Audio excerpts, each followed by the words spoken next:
welcome to Evolve Through God. This next guest that you are going to hear from, Dr. Kevin Spencer, we met on an airplane. We met on an airplane that sat on a tarmac for 2.5 hours, and we were across the aisle neighbors. And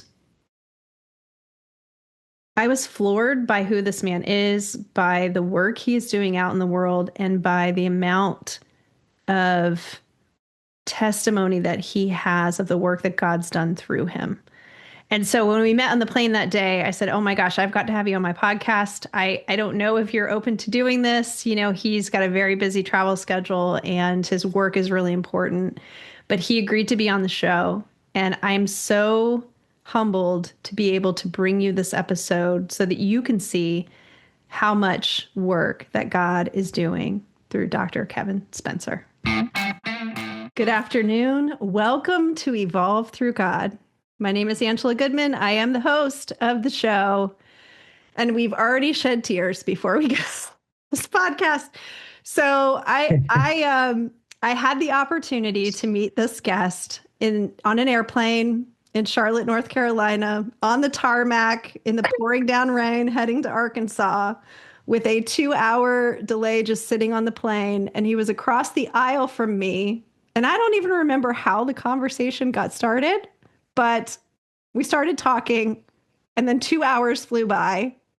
And then, So anyway, welcome, Dr. Kevin Spencer, to Evolve Through God. I'm excited to have you on today. I'm excited to be here. It's so good to see you again. Yeah, it's so great. Not on an airplane. No, exactly. Well, welcome to our cockpit or whatever. So, So I'm the listen. So for all of you listeners out there today, there are moments in your life where not everything goes right. And there are moments in your life where you might feel anger or get upset or not understand what God orchestrates for you. So today's podcast is a reminder to be present in every moment because you never know who you're going to meet. Yes, I love that smile. So that being said, I usually start the show with, hey, how did you first know you had a relationship with God? But I want to start it a little bit differently today. I would like for you to tell the listeners what you do, and then we can get into your discussion on your relationship with God. And you can go back to the story of how you do what you do or where you were in the beginning, however you want to lead it today. The story impresses me so much. Like, we're just going to take it wherever it goes. Okay, sounds good. So I think kind of the broad sort of picture about what I do is I'm a professional magician, which is just really crazy. I can remember telling my mom when I was 5, I'm going to grow up and I'm going to be a magician. And I grew up in Mississippi. So as every good Southern mother does, she patted me on the head and said, you can do whatever you want to if you put your mind to it. They bought me a magic set when I was like 8 or 9. And I learned all those little tricks and carried it into elementary school and junior high school with me. I went to college on a music scholarship, studying to be a concert pianist. And I didn't know that part. You were studying to be a concert pianist? Yeah. Man. Yeah, that was my first career trajectory. I'd always done magic. And so performance, I think, has always kind of been in the blood. But I loved music and I loved to play. And I absolutely adore classical music. And so I excelled because I loved it so much. But when I got to college, 2 things. One, you really can't work your way through college doing piano concerts, but you can work your way through college doing magic shows. So I started doing more magic, and then the magic thing just kind of really captured my passion. I mean, literally rush back to 5, 6, 7 years old. And I saw what magic did, what the gift of wonder does for people. And I thought, this is what I want to do. And so I worked my way through college doing magic. My bachelor's is in psychology. I changed it from music to psychology. 2 reasons. That's the degree you get when you're not sure what you're going to do for the rest of your life. That's how it used to be. Now you do something in computers because everybody's got a computer. That's right. Uh, and then I thought to myself too, if I'm going to do magic and I'm going to mess with people's minds, I should have a little bit of an understanding of how they work.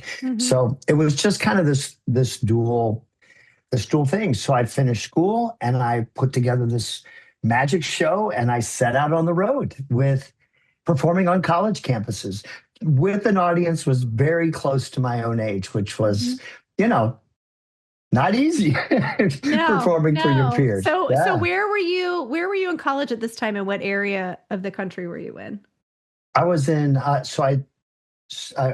did my undergrad grad work in Tennessee and in Virginia. Okay. So when I finished school, I was in Virginia. Okay. But then when I graduated, I moved to Texas because Texas was like booming, and the heart of Texas at the time, all around Dallas, big movie places were coming up, and it just like was, the Hollywood of the Southwest. There was just so much entertainment that was moving there. And I knew I didn't want to go to LA, and I knew I didn't want to go to New York or Chicago. So Dallas, because I'm warm-blooded, Dallas was just like, I'm going to Dallas. And I had a roommate from college who was finishing up a degree in television there. So I called him and he said, yeah, come on down. We'll get an apartment. It'll be great.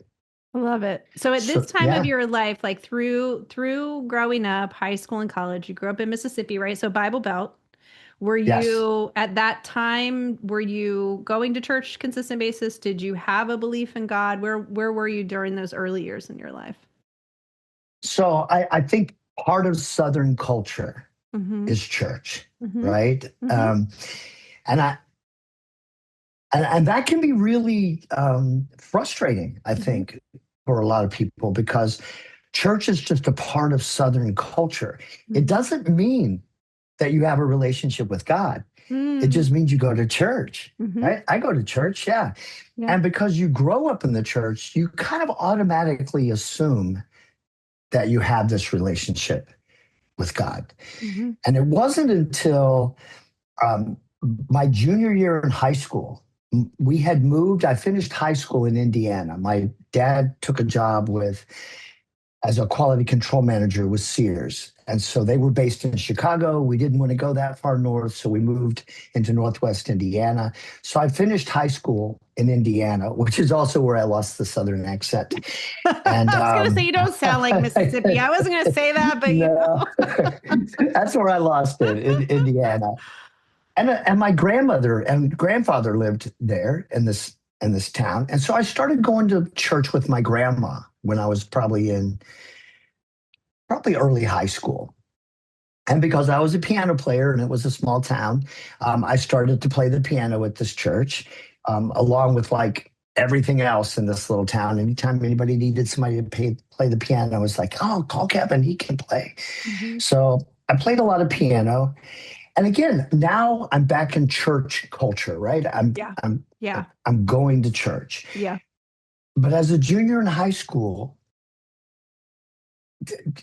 God just really spoke to me and said, a relationship with me is not about church. This is not what a relationship with me is about. Love that. And it was a really personal. I remember this. I can close my eyes and I can see this so clearly. There was an evangelist in town who was, doing a week-long evangelistic service, and I was the piano player. So I would play and play and play, and I grew up in church. And I can remember it was a Thursday night, and I can remember playing the piano and then listening to him speak and being under such conviction about how superficial my relationship with God was, that it was really based on what I was doing. I was going to church. I was playing the piano for God. It was all based on what I was doing for God and not what God had done for me. And so I went home and I couldn't shake that. And I said to my mom and dad, I said, I need to go back to the church. Mm. And I just need to go back to the church. And they had a key. So I went back to the church and went inside, turned the lights on. It was about 11:30 at night. Turned the lights on and just sat in, you know, the auditorium. And the church parsonage was across the way, and the pastor of the church saw the lights come on. Mm. So he came over and he was like, "Hey, everything okay?" And I said, "It's not. It's not okay." I said, I have been trying to build my relationship with God. I have been trying to build my relationship with God. I said, and I've ignored the fact that God wants to build a relationship with me. And so I surrendered my life that night, and I asked God just to take over.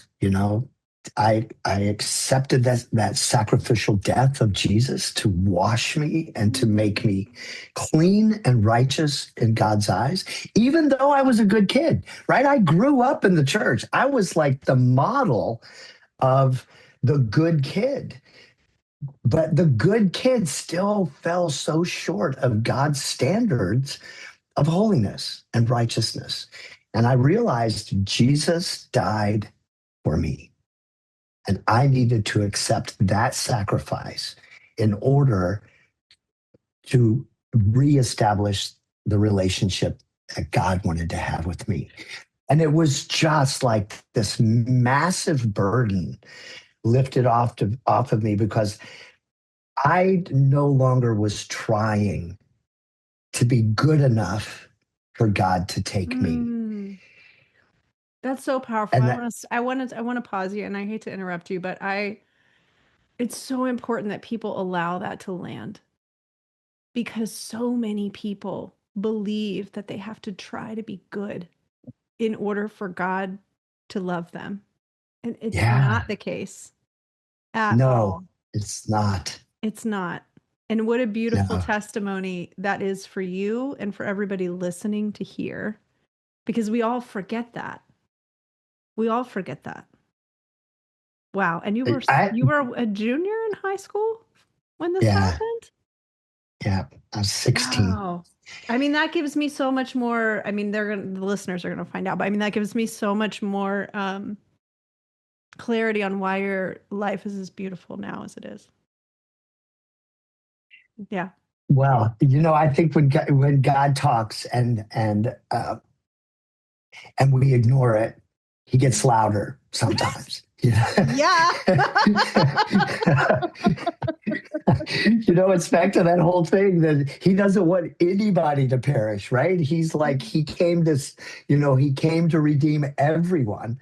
And and it just was this thing of like, I was this good kid, but my goodness wasn't good enough to stand up to the righteousness of God.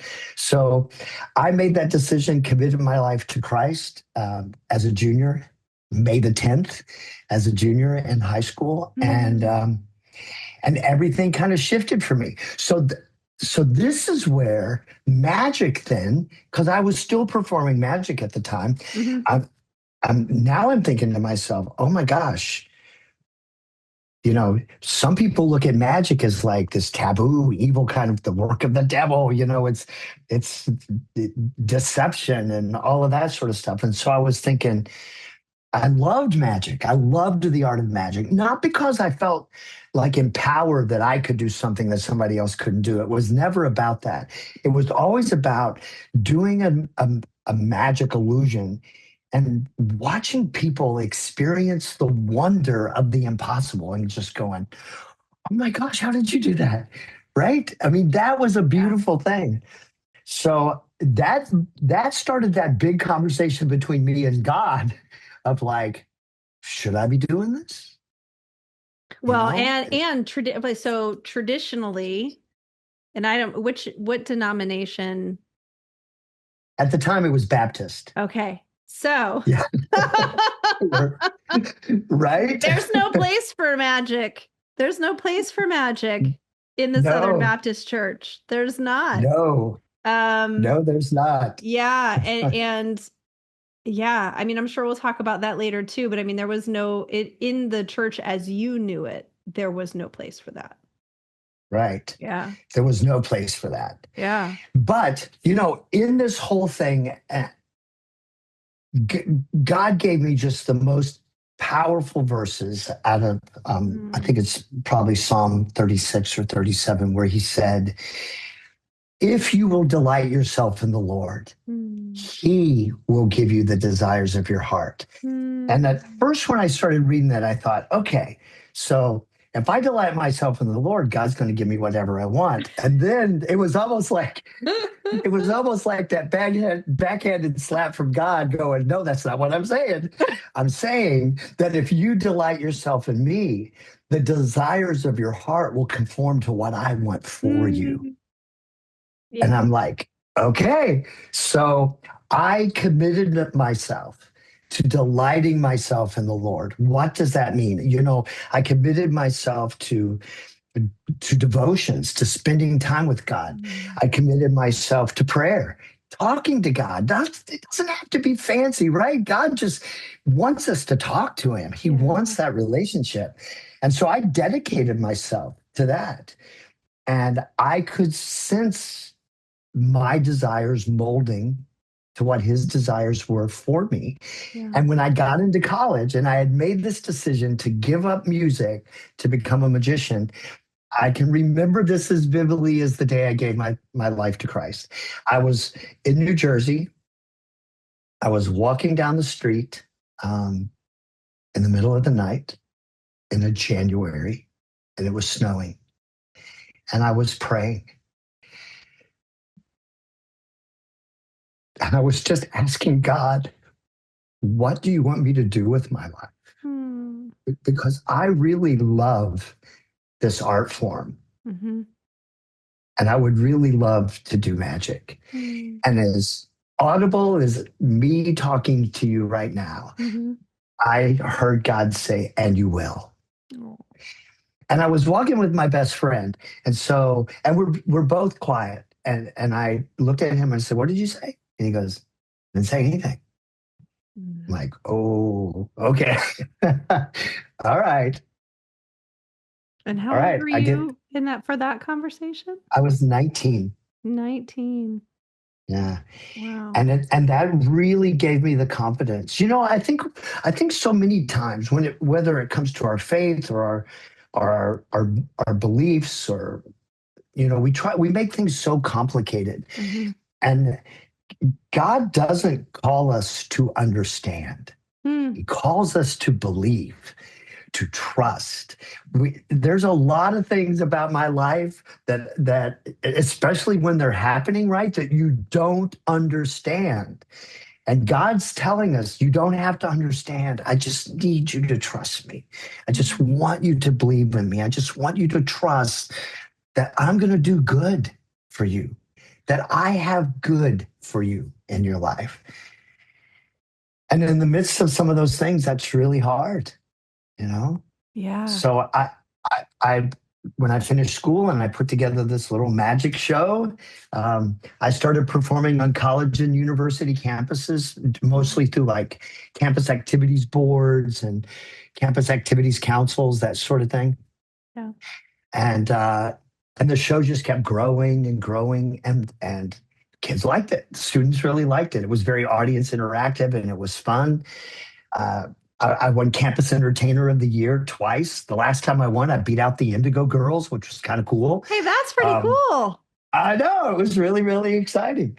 And our show, I am married now, and my wife is like fully committed to my dream of like, this is what God has called you to do. Even though, and I think this is so interesting, God didn't call us to do magic as a ministry. I wasn't delivering a message. I was just good, clean family entertainment. Yeah. But you know what? God needs his children everywhere. Yes. God needs an example of what it means to be loving and kind and Christ-like in every part of our society. Mm-hmm. So my wife was like, I'm in. I don't think she realized she was going to be cut in half 25,000 times, over the course of our marriage. But as the show grew, we decided to move. We got too big for the college market. And so we began to transition into the performing arts industry, playing like civic centers and performing arts centers. And everything changed. We went home to wash some clothes and to get set for the next leg of our tour. And my wife and crew were in a vehicle ahead of me. Mm-hmm. We were home. Mm-hmm. I was going to drop a car off to get some repairs in the couple of weeks that we were gone. So they made it through the stoplight. It was a brand new stoplight in our community. So they made it through the stoplight and I got hung up at the stoplight. So I'm just waiting at the stoplight. And a tractor trailer came off the interstate and didn't realize that the stoplight was there. Didn't realize that I was there. And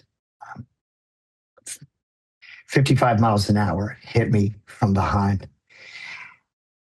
My seat broke in half. So my seatbelt did me no good. My seat broke in half. I flew out of the back of my seat into the back windshield of the car and was still conscious. I could see. Do you remember any of this?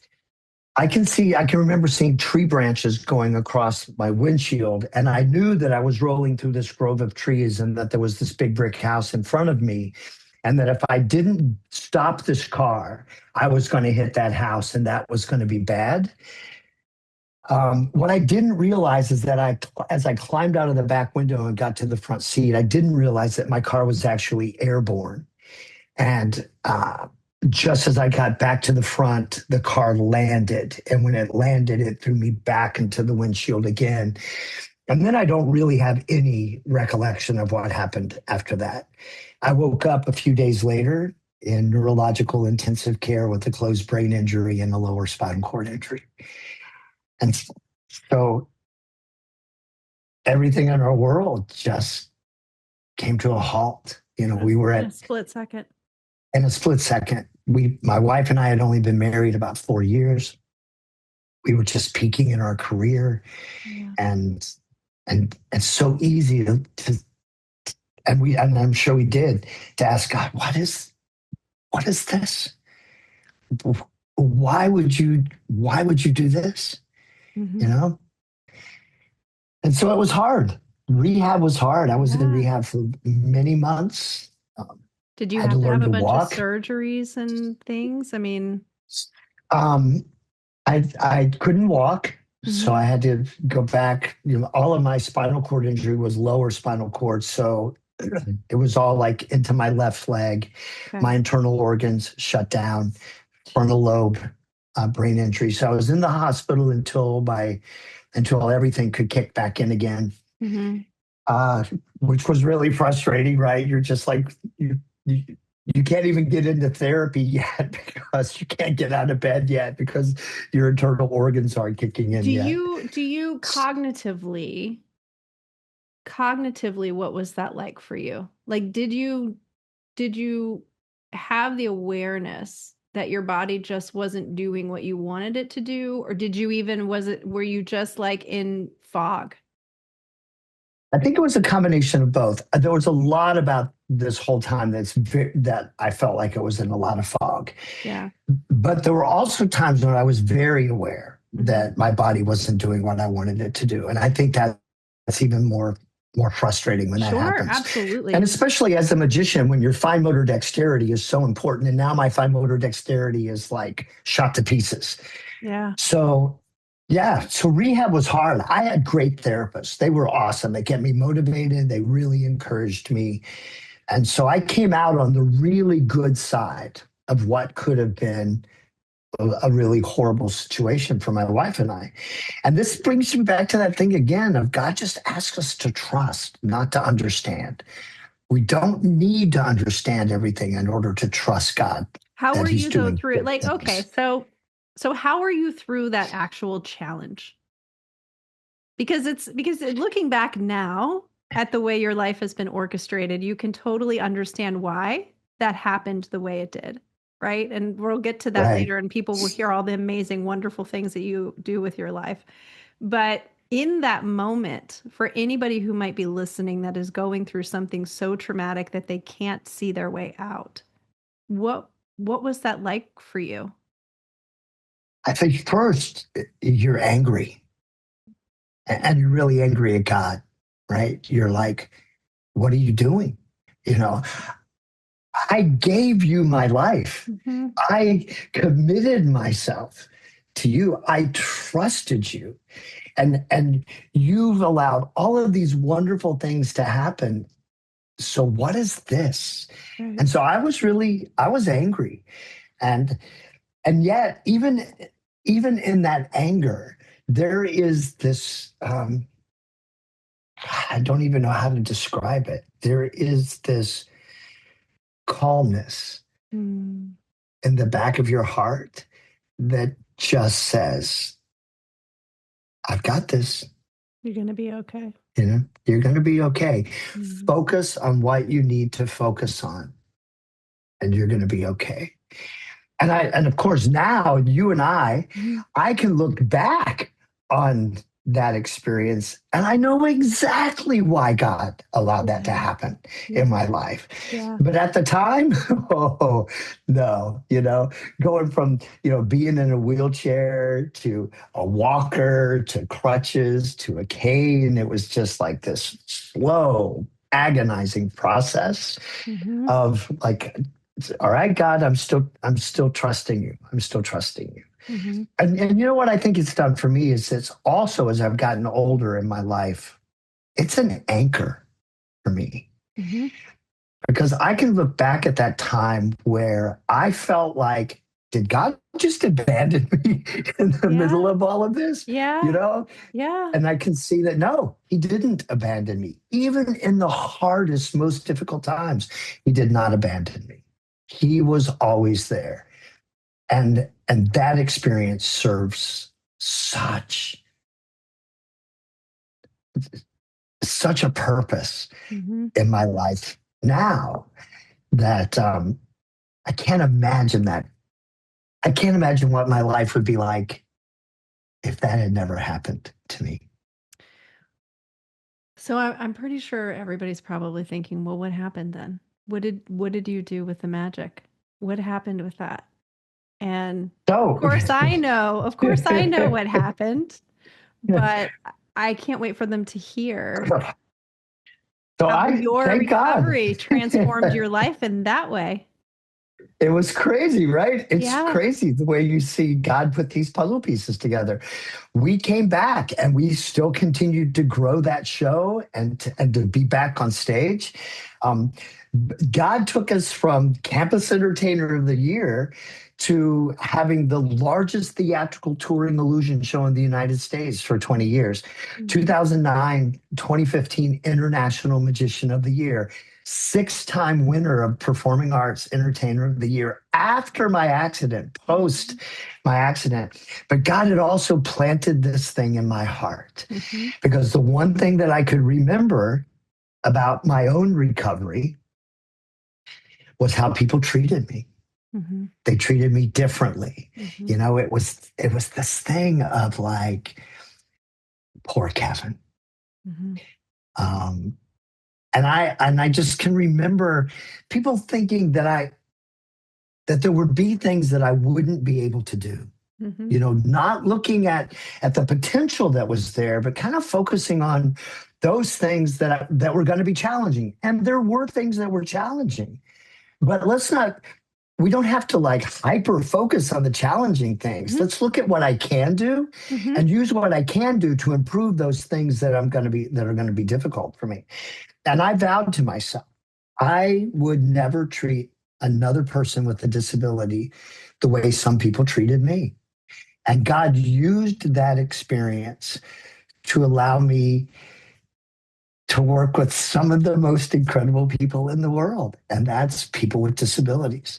Yes. So I took this jump and worked with a group of therapists to say, hey, instead of putting a marble in a glass or a peg in the board to develop fine motor skills, can we teach them a simple magic trick? Because all the movements required to do this simple little trick are the same movements that are required to drop this marble in a glass or put this peg in a board. But So now, what started you? I'm assuming you're still on your road show when this part begins also. yes, Okay. yeah. So what transpires where you get that light bulb moment where you're like, "Oh, this could be amazing for people without these motor skills and it could be a way for this." So what was that moment? What was that switch that went off to you that was like, "Oh, I should have thought about this." Well, so when I finished my own therapy, the therapist that I worked with in my hospital, there were 5 stroke patients that were in the hospital that summer, and they all kind of came in at the same time. And so the therapist said, "Hey, would you like to teach these guys some magic tricks?" Mm-hmm. And I'm like, "Sure." So my wife and I volunteered. And so every Monday we would come in, Magic Monday, we would come in and we would teach these 5 stroke patients in a little group setting a simple magic trick, how to make a rubber band jump on your fingers or make a coin disappear or, those sorts of things. Mm-hmm. And so what we saw happening is like we would do that on Monday. I'd come back in on Wednesday. We would give them some pointers and then they perform it for us on Friday because we knew they were going to go home that weekend. They were going to show it to somebody or somebody was going to come to the hospital and they wanted to show it to somebody. So they were working on these magic tricks all the time. Now, here was the thing that was so cool. Excuse me. For a stroke client, traditional forms of therapy is usually 20 to 24 weeks of traditional therapy. We started integrating these simple magic tricks into their program, and they started hitting milestones and markers really sooner than what they were in these traditional forms of therapy. So the therapists were like, "What are you guys doing?" It's like, "We're teaching them magic tricks." You know? Yeah. But the whole secret was they wanted to learn the trick Mm-hmm. because they wanted to show it to somebody. So they were practicing it all the time. And the more they practiced, they were doing their therapy. If anybody out there's ever been in therapy before, you get that little sheet of paper from your Yeah. therapist that said, "These are the exercises you're going to do at home." And you lay it on the table and you never pick it up again Mm-hmm. until you walk out the door to go to therapy. And then oh my gosh, I haven't done my exercises. And so you pick it up real quick and you run through them really fast because nobody wants to lie to their therapist. Yeah. And we didn't have to do that. They were working on their magic tricks all the time. Love it. One of the grandfathers said to me, "My grandkids are coming this weekend. What would I rather say to them? Watch Grandpa put these pegs in a board or let Grandpa show you a magic trick?" Oh, So good. the motivation was there, and that's the hard part of therapy. And I can speak to that personally because I was a long-term therapy patient, and it's frustrating, and it's long, and it's boring. It's so boring because you're doing what seem to be the most ridiculous things. They're Mm-hmm. purposeful, but they're not meaningful. Mm. And magic became this, and for somebody who's had a stroke or an accident or a spinal cord injury, who already now feels a little less than, Right. Right. this gives them an opportunity to do something that their family can't do, their friends can't do, their peers can't do. And they can perform this trick and they get that little, "My gosh, how did you do that?" Yeah. And that is so empowering. And it really helps you start to reshape your self concept and what you're capable of doing. Mm-hmm. Because if you can do the impossible, what else can you do? So good. It's so good. So good. So that was kind of the beginning. And these stroke patients were great. So the hospital was like, "Oh, can we do this someplace else?" So then we started working with people that I knew, right? Brain injuries and spinal cord injuries. Mm-hmm. And then we started working in the mental health, started working around depression and that sort of thing. And it was this whole idea of the thing that I love about magic that makes it so different from any other art form is that it requires an audience. There is a social component to magic that doesn't exist with any other art form because you can sing for yourself, you can dance for yourself, you can draw for yourself, you can write a story for yourself, but you cannot do a magic trick for yourself. you can practice a magic trick, but it's not a magic trick until you show it to somebody. Right. And because you know the trick moment, behind it. Yes. Right. And in that moment, all of those crazy moves that you've been doing become an impossibility for the person who just watched it. Yeah. And you just go, ah. So that social component is such an, and you know what? Research is now telling us that social component is so important. Well, I mean, you're not only helping them to regain their motor function and their motor skills, but you're helping them rebuild their internal confidence too. Yeah. Yeah. Yeah. And that's the because most if I can do this, piece. Yes. Yeah. Yeah. Because if you think about it, you go to therapy and let's say you had an arm injury. And so you're just doing this, right? Everybody can do that. Everybody can do that. So if you go walk to somebody and go, look at me, they're going to be like, what? Everybody does that. But if they walk up and they're doing this magic trick with this hand that they could barely move before, people are like, whoa, how did you do that? That builds such a confidence internally that makes them feel so unique and special. And that's the key, because then they want to keep going. Right. It's like, what's the next one I can learn? And so the professionals that I work with, they call it stealth therapy, because you're doing your therapy, but I can't tell you the number of clients I've worked with that come in and say, oh my gosh, do we have to do therapy today, or can I just learn another magic trick? It's like, let's just learn another magic trick, right? Yeah, let's just do that. Because they just don't. You're so sneaky. Therapy's not fun, right? That's what they think. Therapy's not fun. And I think this is what makes it. And so what's interesting here is that we started with adults, not with kids. We started with adults. And because my show was adult, the show that my wife and I did was an adult show. We never did kid shows.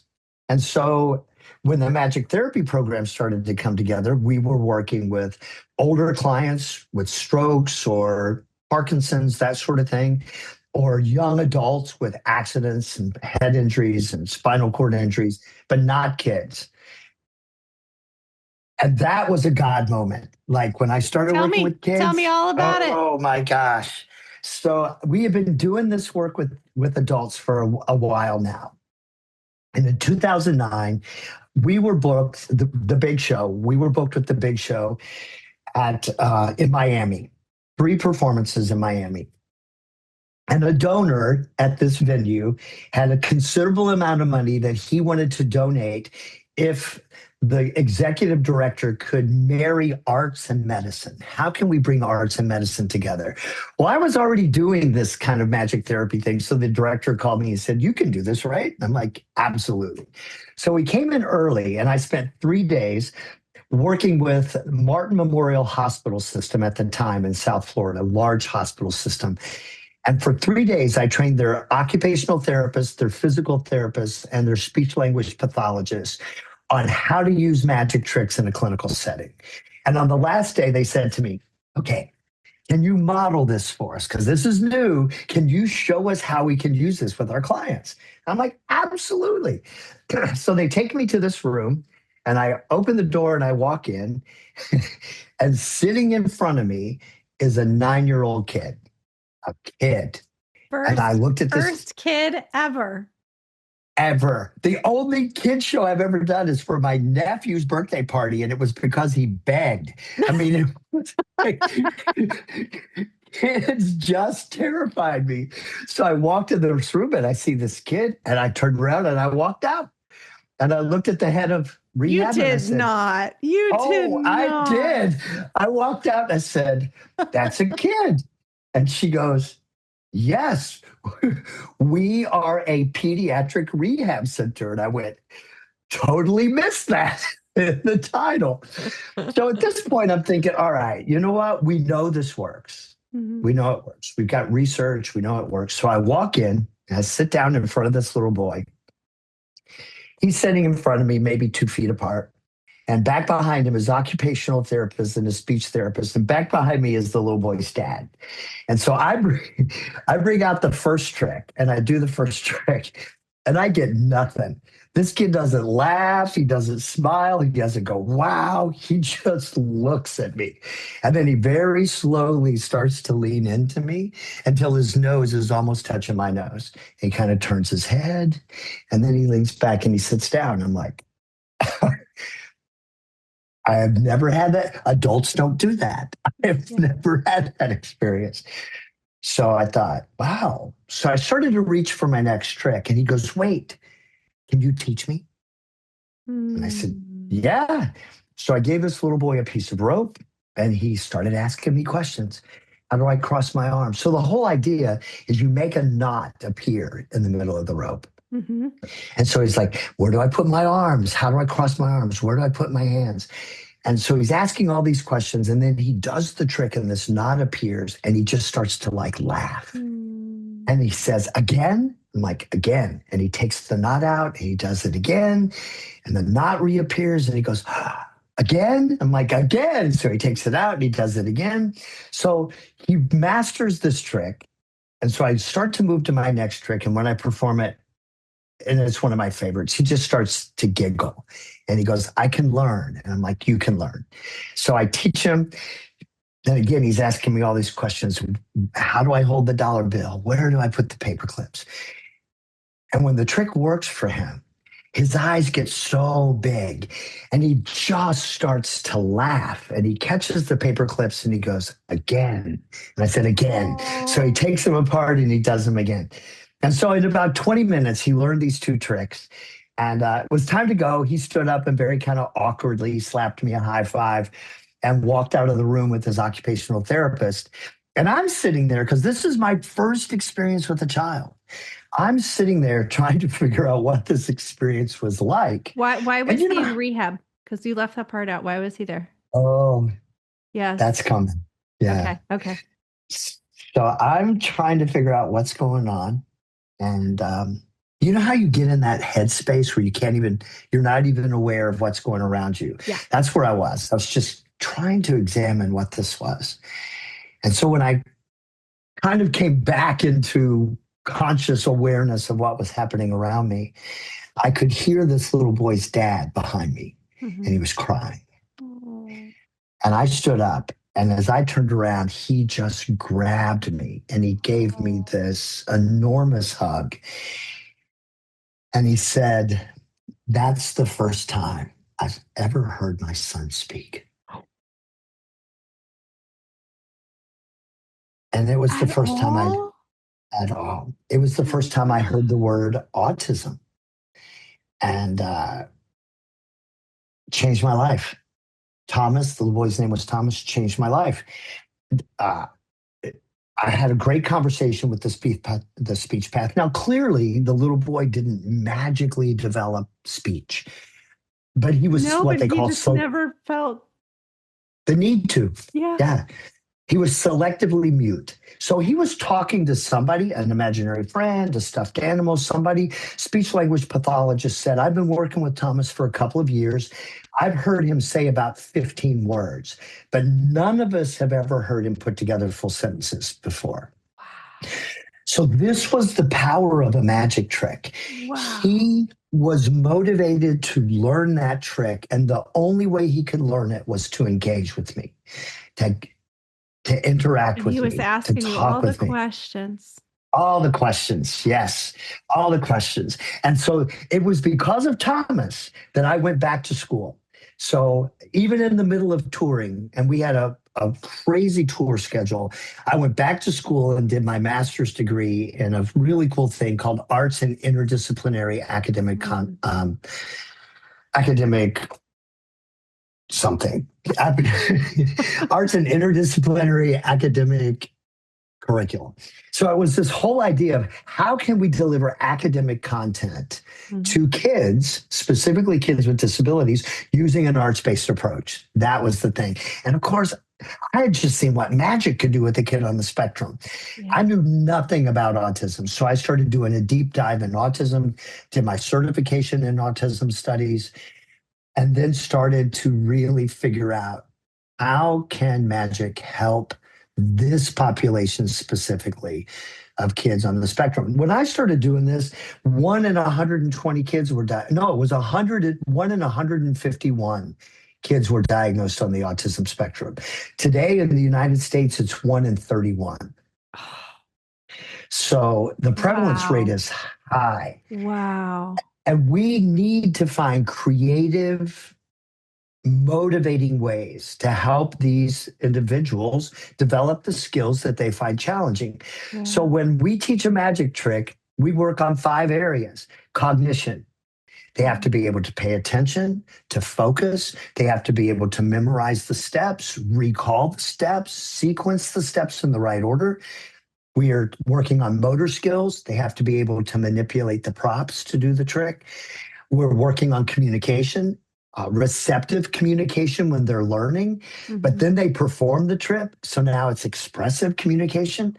We're working on social skills, social cognition, not only what it's like to be a good audience, but emotional regulation. What happens when I get frustrated when the trick doesn't work? Yeah. I can't just throw it down and walk away. Yeah. Or how do I become a good performer? And then the big thing that we don't do a good job of teaching our individuals with disabilities is this whole idea around creativity or flexible thinking. We teach them by rote, and then we turn them out in a world that is not a rote world. Yeah. And we set them up for failure because we've never given them the ability. The problem-solving skills. The problem-solving skills. And magic is such a great way to do that. So that's kind of like, that's the whole kind of thing in a nutshell. And then it just kind of blew up. It's there's so much, but we haven't even talked about half of your story. So let's just be honest about that. We didn't talk about the travels that you've had and where that's taken you and how God has used your life in that way. So we're going to have to, we're going to have to do another episode, because I think it's really important for those listening to understand that each one of us can be utilized in this same way. All we have to do is say yes. Absolutely. Yeah. Yeah. And listen, we have to listen. Yeah. You know, I'm a firm believer that God has gifted each one of us with our interests, our abilities. You know, I always hear these people, I remember having conversations with people saying, what if God calls me to go to some place that I don't want to go? You know, that's not the way God works. God gives you interests and abilities for a reason. And he wants you to use the things that you love to reach other people. Yeah. So if we listen to what God wants us to do with what he's gifted us to do, and then like you just said, and say yes. Yeah. Just be willing to say yes. You don't have to understand. You just have to trust. Yeah. I love that. I love that so much. Like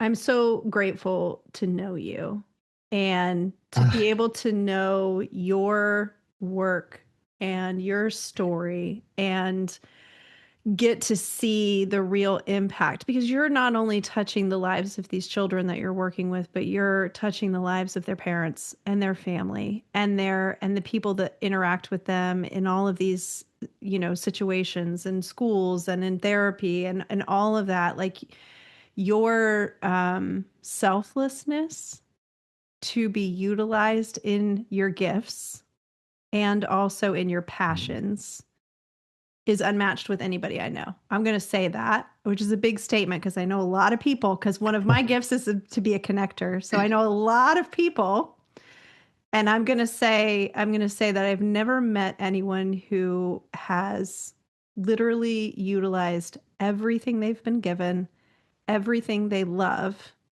and sacrificed so much for other people. Yeah.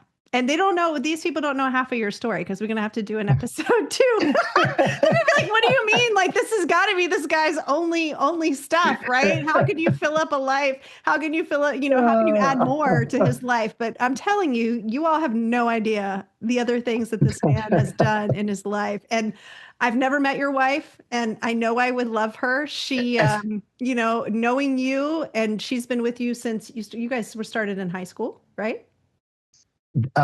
First year of college. Yeah. First year of college. Okay. I knew it was from pretty much the beginning. Long time. Yeah. Yeah. From the so beginning. I know I would love her if I had ever had the opportunity to meet her, because she also, this has been her self-sacrifice as well. And I know how much you love her. That day we were stuck on the plane. You were not worried about you. You were worried about how she wasn't going to get the time with you that you knew she was needing. Right.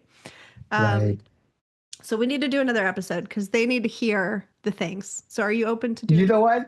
Absolutely. I would love to do another one, but can we go out on a really cool story related to that airplane thing? Do it. Tell me. Go on with it. So, we sat on that airplane for a long time, right? Oh, yes. A long time. And we were all afraid we were going to miss our connections. And I was trying to get home because I only was going to be home for like 48 hours before I had to leave again. And I remember we all had to get off the plane. Like we'd been sitting on it for 2 hours. And then the captain comes on and he says, "I'm so sorry. We have to go back to the gate because there's a new law that says you can't be on the tarmac for 2 hours." So we had to get back. So silly. Everybody had to unload. And so we got off the plane and we went and got like a drink and some food. And we came back and there was this lady at the gate and she was just crying. Well, so you and I were standing next to each other in this moment, and I saw how upset she was. And I thought to myself, oh my gosh, I hope she's okay. And before the thought finished in my brain, you walked over to her and threw your arms around her and said, "It's going to be okay," and gave her this gigantic hug. And I thought to myself at that moment, like we'd had great conversation on the stuck on the tarmac together. And I thought to myself in that moment, this man is a man of God. Like God told him to go over there and comfort her. He doesn't know her. He's never seen her. And look at him. He's just being there for her. And so go ahead and finish what she told you. Yeah. So she was crying, but it was happy tears because she said, no, I'm good. This is good. These are good tears. She said, "My son is the captain of your plane." And she said, "I landed on the other side of the airport and I called him and said, 'Are you still in Charlotte?' Because I haven't seen him in 6 months." And she said, "I called him and said, 'Are you still in Charlotte?' And he said, 'As a matter of fact, we just pulled." So she ran from the other side of the airport to our terminal, to our gate, so that she could give her son a hug. And you and I looked at each other and we went, this is why we're here. That's God. Yep. That woman needed to see her baby. And she got to give him a hug and tell him how much she loved him. And he got to tell her how much he loved her and how good it was to see him. And then we all got back on our plane and we went to Little Rock. And it was like, in that moment, it would have been so easy for you and I to be so upset. And there were people who were upset. There were. It was a frustrating experience. But God asks us to trust, not to always understand. And that moment when that happened, we just looked at each other and we went, that's God. Yeah. That's God. Yeah. So good. I'm so grateful to have met you. I'm so grateful to have met you. There was just such a light about you on that plane. And the fact that we both are the kind of people that we're just going to put in our earbuds and read a book. And the fact that we just started talking, that was God. That was God, for sure. Well, I'm so great. Is there anything else you would like to add before we finish this particular episode and move on to scheduling the next one? No. Okay. It's kind of a cliffhanger right there. How can people find you? Easiest way to find me is my website, which is my name, kevinspencerlive.com. And that's going to jump you over to the work that I do in medicine and the work that I do in education. I'm getting ready to head to Uganda. Which we're going to, cliffhanger for that. There's lots more about Uganda. That'll be an episode 2. Yeah, I forgot. Is that next week? May the 26th. The 26th. Okay, so we'll get the episode in before you go. Then maybe we'll have one when you come back. There we go. So much exciting stuff to talk about Yeah. with Uganda and the amazing things that God has done, even in the last week. Mm. I'm going to leave it there, but yesterday morning, I got this like the most incredible email came into my inbox yesterday morning before I walked into my first school to work with kids. That was God saying, I got this. I mean, it was just, yeah, God does so many amazing things. Yes, he does. Yes, he does. Well, Kevin, thank you for coming on today. Thank you. Yes. This went so fast. I know it goes by quick. I mean, you and I, we've already proven we can talk for hours. So that's a whole nother story altogether. But Oh, yeah, I want to thank all of the listeners, and we'll catch you on the next episode.